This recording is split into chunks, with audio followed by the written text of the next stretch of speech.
చాలామంది మగవాళ్ళు సెక్షువల్గా ఎదుర్కొనే ఒక కామన్ ప్రాబ్లం ఏంటి అని అంటే వాళ్ళు సెక్స్ చేద్దాం అనుకున్నప్పుడు పెన్నిస్ స్ట్రైట్గా లేకుండా ఇట్లా బెండ్ ఉండి సెక్స్ చేయడానికి ఇబ్బంది పడుతూ ఉంటారు. ఎందుకంటే సెక్స్ చేసేటప్పుడు పెన్నిస్ గట్టిపడి స్ట్రైట్గా ఉంటే ఈజీగా వెజైనాలోకి ఇన్సర్ట్ చేసి సెక్స్ చేయగలరు. కానీ ఎవరిలో అయితే ఇట్లా పెన్నిస్ బెండ్ ఉంటుందో, వంకరగా ఉంటుందో, కిందకి కానివ్వండి పైకి కానివ్వండి, అటువంటి వాళ్ళు సెక్స్ చేయడానికి ఇబ్బంది పడుతూ ఉంటారు. అట్లా పెన్నిస్ బెండ్ అంటే ఈ అంగము వంకరగా ఉండటానికి ఒక ముఖ్యమైన కారణము పైరోనీస్ డిసీజ్. సో అసలు ఈ పైరోనీస్ డిసీజ్ అంటే ఏమిటి?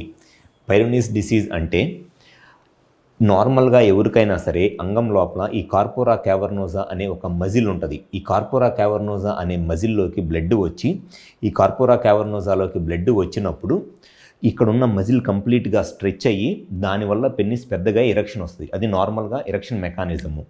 కొంతమందిలో ఏమైంది అనంటే ఈ కార్పోరా క్యావర్నోజా అనే మజిల్లో ఈ హార్డ్ ప్లేక్ అనేది ఫామ్ అయింది అనమాట. అంటే ఇక్కడున్న మజిల్ ఈ పింక్ కలర్లో ఉన్నది ఇదంతా నార్మల్ మజిల్. కానీ కొంతమందిలో ఏమైందనంటే ఈ మజిల్ గట్టిపడిపోయింది ఒక పార్ట్లో, మొత్తం పెన్నిస్ మొత్తం కాకుండా ఒక పార్ట్లో మజిల్ అనేది గట్టిపడిపోయింది. దాన్నే ఫైబ్రస్ ప్లేక్ అంటారు.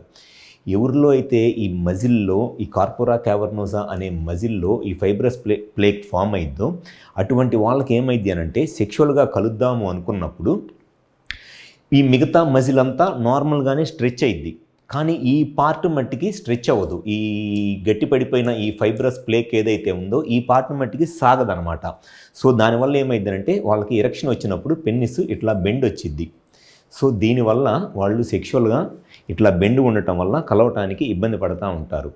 సో ఈ ఫైబ్రస్ ప్లేక్ అనేది రావటానికి ఒక ముఖ్యమైన కారణము డయాబెటీస్. అంటే ఎవరిలో అయితే షుగర్ ప్రాబ్లం ఉండి డయాబెటీస్ ఆ షుగర్ కంట్రోల్లో ఉండదో అటువంటి వాళ్ళలో ఈ ఫైబ్రస్ ప్లేక్ అనేది చాలా కామన్గా వచ్చే ప్రాబ్లం. అండ్ ఇంకొంతమందిలో సెక్స్ చేస్తున్నప్పుడు పెన్నిస్ రిపీటెడ్గా పక్కన ఇక్కడ బయటకు వచ్చేసి మళ్ళీ వెజైనాలోకి వెళ్లకుండా పక్కన వాల్ గుద్దుకుంటూ ఉంటుంది. ఆ పెరినియల్ వాల్ గుద్దుకుంటా పెరినియంలో ఇట్లా కంటిన్యూస్గా గుద్దుకుంటా ఉందనుకోండి, అటువంటి వాళ్ళలో కూడా ఈ ఫైబ్రస్ ప్లేక్ వచ్చి ఈ పైరోనీస్ డిసీజ్ అనే ప్రాబ్లం రావడానికి అవకాశం ఉంటుంది. సో ఇటువంటి వాళ్ళు సెక్షువల్గా ఎదుర్కొనే సమస్య ఏంటి అనంటే ఇట్లా పెన్నిస్ బెండ్ అయిపోయి సెక్స్ చేయడానికి ఇబ్బంది పడుతూ ఉంటారు. దాంతోపాటు ఈ పెన్నిస్ బెండ్ వల్ల పెయిన్ కూడా వచ్చింది. అంటే ఈ పెన్నిస్ లోపల ఈ దీనివల్ల పెయిన్ కూడా వచ్చింది అనమాట. సో ఎవరిలో అయితే ఈ పెన్నిస్ బెండ్ ఉండి సెక్షువల్గా ఇబ్బంది పడుతున్నారో దానికి ఒక ముఖ్య కారణము ఈ పైరోనీస్ డిసీజే ముఖ్యమైన కారణము. సో ఎవరిలో అయితే ఈ ప్రాబ్లం ఉండి సెక్షువల్గా ఇబ్బంది పడుతున్నారో అటువంటి వాళ్ళలో ఉన్న బెస్ట్ ట్రీట్మెంట్ ఆప్షన్ ఏమిటి అనంటే షాక్ వేవ్ థెరపీ. దాన్నే extra corporeal shock wave therapy అంటారు.